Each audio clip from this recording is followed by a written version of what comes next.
안녕하세요. 한국 3M 산업안전사업팀에서 진행하는 개인안전보호구 교육 청력보호구 편입니다. 오늘은 청력보호구와 소음성 난청에 대한 여러분의 궁금증을 해소해드리고자 합니다. 그럼 먼저 소리란 무엇일까요? 소리는 또는 음파라고 하며 공기를 매질로 해서 전해지는 파동을 의미합니다. 즉, 우리 귀를 통해서 들리게 되는 모든 음들을 이제 소리라고 할 수 있겠죠. 그리고 소음은 그중에서도 우리가 듣고 싶지 않은 소리 아니면 우리의 청력에 유해한 소리들을 소음이라고 할 수 있습니다. 그럼 여기서 이제 보면 일상생활 속에서 우리가 쉽게 접할 수 있는 소리들을 볼 수 있어요. 데시벨이 낮으면 작은 소리고 데시벨이 높으면 아주 큰 소리죠. 그럼 여기서 보시다시피 낙엽 소리나 시계 소리 아니면 조용한 도서관에서 들리는 소리들은 굉장히 낮은 축에 속한다고 볼 수 있고, 위에서부터 보시면 항공기의 이착륙 소리나 폭죽 소리 아니면 공연장이나 콘서트에서는 굉장히 큰 소리가 나는 걸 알 수 있죠. 그래서 이 중에서도 우리가 듣고 싶지 않은 소리 그리고 청력에 유해한 소리들은 소음이라고 구별할 수 있을 겁니다. 일상적인 대화에서도 우리가 듣기 싫은 소리들은 소음이라고 볼 수 있고, 또 항공기 이착륙 소리처럼 굉장히 그러니까 높은 데시벨 큰 소리들은 이제 소음이라고 그렇게 이제 분류할 수 있을 것 같습니다. 이런 소리와 소음들은 일상생활뿐만 아니라 다양한 산업 현장에서도 발생하고 있죠. 여기 제가 5가지 예시를 가져와 봤는데요. 기계 가공업에서는 용접 시 발생하는 소음이라든지 제조업 현장에서는 금속을 깎거나 갈 때 발생하는 소음들이 있을 수 있습니다. 건설업 현장에서는 중장비로부터 다양한 소음이 발생하게 되고, 식품 가공업 같은 경우에도 캔과 그리고 병이 부딪힐 때도 굉장히 큰 소음이 발생합니다. 마지막 항공사 같은 경우에도 그 항공기의 엔진 소리라든지 전에 말씀드렸던 그런 이착륙 시에도 굉장히 큰 소음이 발생하고 있습니다.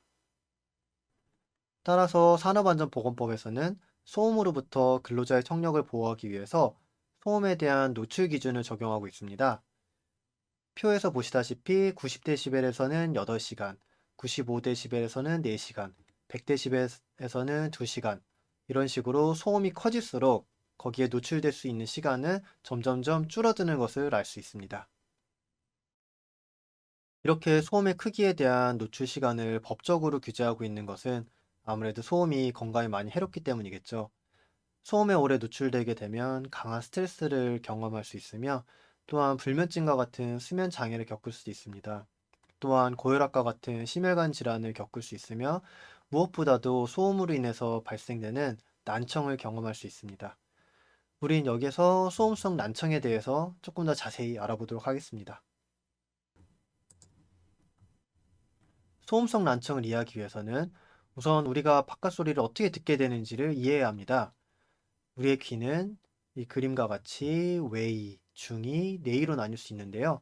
귓바퀴에서 소리를 모아줘서 안쪽으로 보내주는 외이, 그리고 고막으로부터 이속으로 통해 이런 소리를 증폭시켜주는 중이, 그리고 이렇게 증폭된 소리를 청각세포를 통해서 전기적 신호를 바꿔 뇌로 보내주는 뇌이가 있습니다.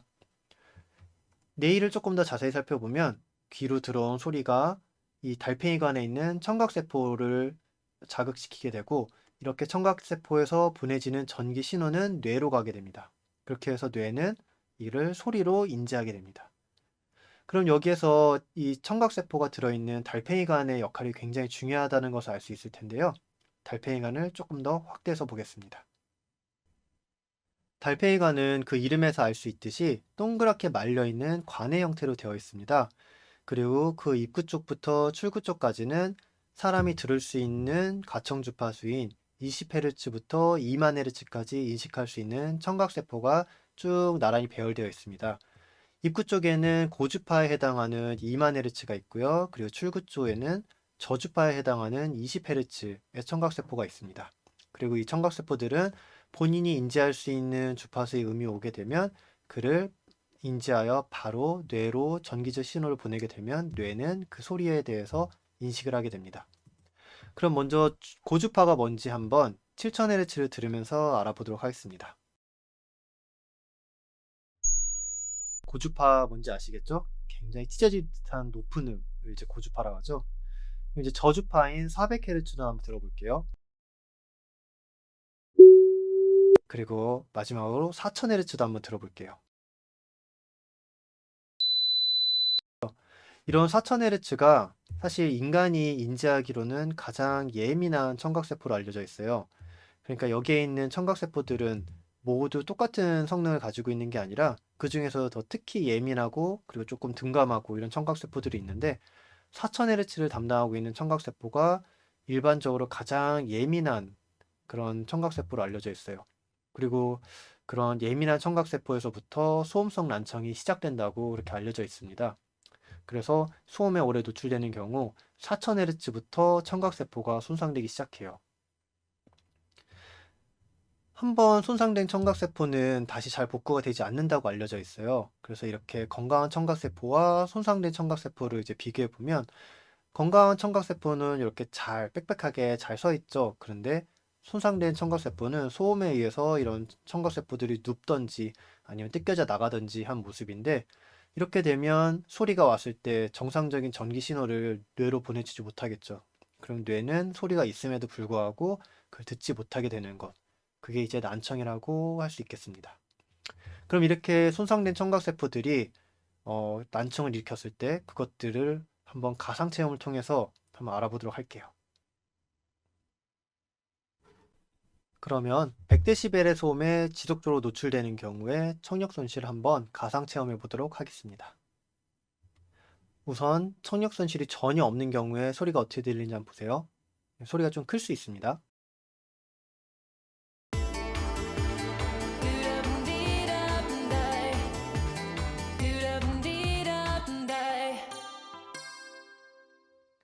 네, 잘 들으셨죠?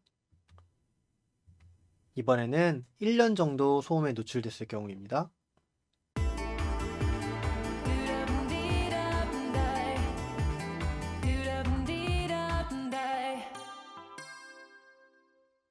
네, 무슨 차이를 잘 모르시겠죠? 그럼 이번엔 조금 더 길게 가볼게요. 5년에서 9년 정도 노출된 경우입니다.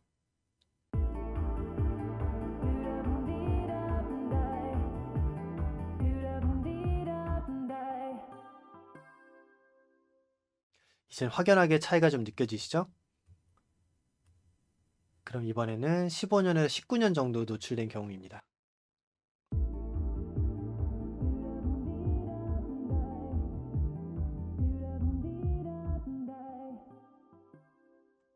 네, 아까보다 확실히 청력 손상이 이제 점점점 더 느껴지시죠? 이제 마지막으로 40에서 52년 정도 노출됐을 경우에 청력 손실입니다.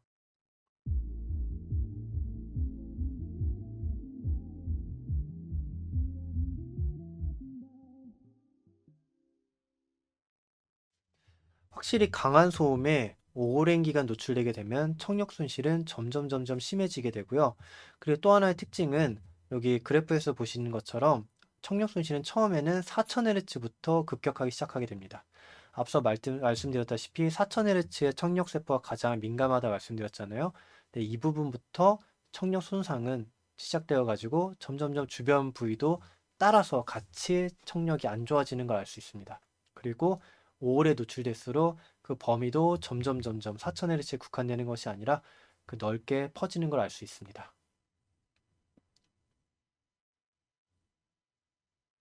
이렇게 소음으로 인해서 유발된 난청, 즉 소음성 난청의 특징을 다시 한번 짚고 넘어가도록 하겠습니다.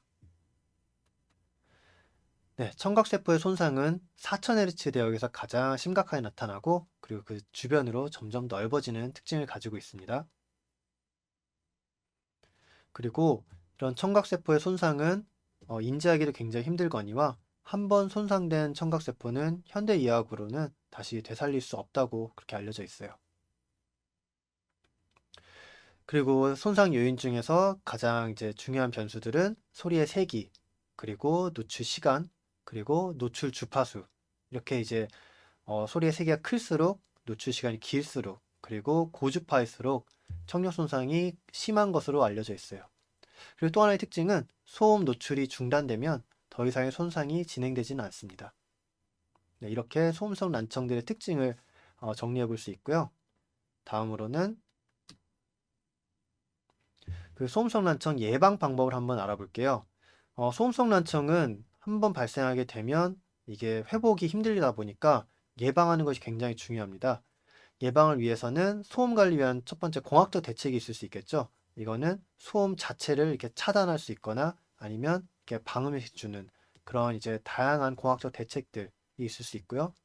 또 하나는 소음의 유해성과 난청 예방 교육이 있을 수 있죠.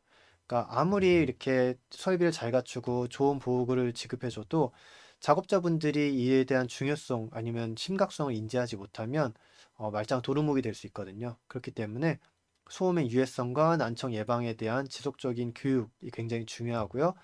또 그리고 청력 보호구, 이 소음에 노출되는 작업자들에게 적절한 청력 보호구를 지급하고 착용하도록 하는 것이 또 굉장히 중요하죠. 그리고 이렇게 단순히 청력보호구를 지급하고 착용하는 것뿐만 아니라 또 청력보호구 밀착 검사를 통해서 이 청력보호구가 실제로 적절한 차음 효과를 거두고 있는지를 확인할 필요가 있습니다. 그래서 이 부분들 제가 다시 한번 자세히 설명드리도록 할게요.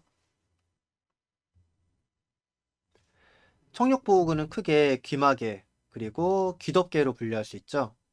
귀마개는 일회용 폼 타입 귀마개, 손잡이가 있는 손잡이형 귀마개, 세척해서 다시 사용할 수 있는 재사용 귀마개로 다시 또 분류할 수 있습니다. 귀덮개의 경우에도 머리 위로 넘겨 사용할 수 있는 헤드밴드형 귀덮개, 안전모에 부착해 사용할 수 있는 헬멧 부착형 귀덮개, 그리고 목 뒤로 감아 사용할 수 있는 넥밴드가 있는 넥밴드형 귀덮개로 또 분류할 수 있습니다. 귀마개는 소재로도 또 분류할 수 있는데요. 가장 부드러운 소재인 폴리우레탄을 사용한 귀마개 같은 경우 부드러운 특징은 있지만 또 세척은 불가능하기 때문에 일회용으로 사용하기를 권장드립니다. 다음으로 PVC 소재의 귀마개 같은 경우에는 폴리우레탄에 비해서는 약간 딱딱한 감은 없지 않아 있지만 또 생활 방수가 가능한 특징이 있기 때문에 덥고 습한 작업장에서 사용하기를 추천드립니다. 마지막으로 실리콘 귀마개 같은 경우에는 세척이 가능한 그런 특징이 있기 때문에 재사용 귀마개에 사용하는 소재입니다. 이렇게 귀마개, 귀덮개, 청력보호구는 다양한 종류와 그리고 다양한 특징을 가진 소재를 사용하기 때문에 사용 환경이라든지 그리고 그 작업자의 작업 특성에 맞춰서 적절한 귀마개 또는 귀덮개를 선정하는 것이 중요합니다. 청력보호구의 올바른 선정만큼 올바른 착용 방법도 굉장히 중요합니다. 이번에는 폼타입 귀마개의 올바른 착용 방법을 알아볼게요. 먼저 깨끗한 손으로 귀마개를 가늘게 말아줍니다. 그리고 이 가늘게 만 귀마개를 귀 속에 넣을 때 반대쪽 손으로는 귓바퀴를 뒤쪽으로 당겨주도록 합니다. 이러면 귀마개가 좀 더 수월하게 귀 안쪽으로 들어가게 됩니다. 이렇게 귀마개가 귀 안으로 들어오면 충분히 부풀어 올 수 있도록 손가락으로 10초가량 꾹 눌러줍니다. 이렇게 10초 정도 흘러서 손을 떼었을 때 귀마개가 과도하게 튀어나오지 않고 올바르게 착용되었는지 확인하도록 합니다. 귀마개를 올바르게 착용한 경우에는 사진에 보이는 바와 같이 귀마개의 끝부분만 살짝 보이게 됩니다. 그런데 귀마개가 제대로 착용되지 않은 경우에는 아래 사진과 같이 귀마개의 많은 부분이 바깥으로 노출되게 됩니다. 이렇게 바깥으로 노출되는 부분만 가지고도 귀마개가 잘 착용되었는지를 알 수 있습니다. 다음으로 헤드밴드형 귀덮개의 올바른 착용 방법입니다. 먼저 귀덮개 컵과 헤드밴드를 양손으로 잡아당겨서 본인의 머리 사이즈에 맞게 길이를 우선 조절하도록 합니다. 그리고 귀덮개를 착용한 후에는 양쪽 귀가 귀덮개 안쪽에 잘 위치하여 있는지 다시 한번 길이를 조절하도록 합니다. 그리고 헤드밴드가 머리 위에 올바르게 위치하여 있는지도 확인해 줍니다. 지금까지 청력보호구의 종류와 특징, 그리고 착용 방법에 대해서 알아봤는데요. 이번에는 청력보호구의 성능이라고 할 수 있는 차음률을 알아보도록 하겠습니다. 차음률은 청력보호구의 성능을 나타내는 값인데 아쉽게도 국내에는 차음률 표기에 대한 기준이 없어요. 그래서 미국 기준인 NRR을 많이 차용해서 사용하고 있는데 NRR이라고 하면 어떤 특정 테스트 조건에서 올바르게 청력보호구를 착용하고 잘 밀착이 되었을 경우에 기대할 수 있는 차음 효과라고 생각하시면 될 것 같아요. 근데 역으로 말하자면 올바르게 착용되지도 않고 잘 밀착되지 않았을 경우에는 저 차음 효과를 기대할 수 없겠죠. 그리고 특히 이 개인 차음률이라는 개념이 있는데 똑같은 기마개를 하더라도 이걸 사용하는 개인에 따라서 특히 이제 이건 이도의 크기와 좀 연관이 있는데 이게 이도의 크기에 잘 맞아가지고 차음이 잘 되는 경우에는 NRR 값보다 더 높은 차음을 기대할 수 있지만 혹시 이게 이도보다 작아가지고 소음이 다 새어 들어가는 경우에는 굉장히 낮은 차음밖에 기대할 수 없어요. 이런 것들은 개인적인 밀착 검사를 통해서만 알 수 있습니다. 왼쪽에 보이는 장비가 청력 밀착 검사 장비입니다. 귀마개를 착용한 상태에서 스피커에서 나오는 소음을 맞이했을 때 귀마개를 통과하고 난 후의 소음의 크기와 귀마개를 통과하기 전의 소음의 크기를 비교함으로써 개인별 차음률을 계산해주는 그런 장비입니다. 청력보호구 밀착 검사는 여러 가지 장점이 있는데요. 우선적으로 각 착용자의 개인별 차음률을 확인할 수 있다는 것이 가장 큰 장점입니다. 밀착 검사를 하지 않은 경우에는 청력보호구의 NRR 값을 통해서 이 정도 차음이 되겠거니 이제 차음률을 추정할 수 있는데 밀착 검사를 한 경우에는 각 착용자별로 그분이 청력보호구를 착용했을 때 실질적으로 기대할 수 있는 차음률을 각 개인별로 계산해주는 그런 장점이 있습니다. 또 하나는 이 밀착 검사를 하는 그 과정 중에 올바른 청력보호구 착용 방법을 다시 한번 숙지할 수 있는 그런 장점이 있고요.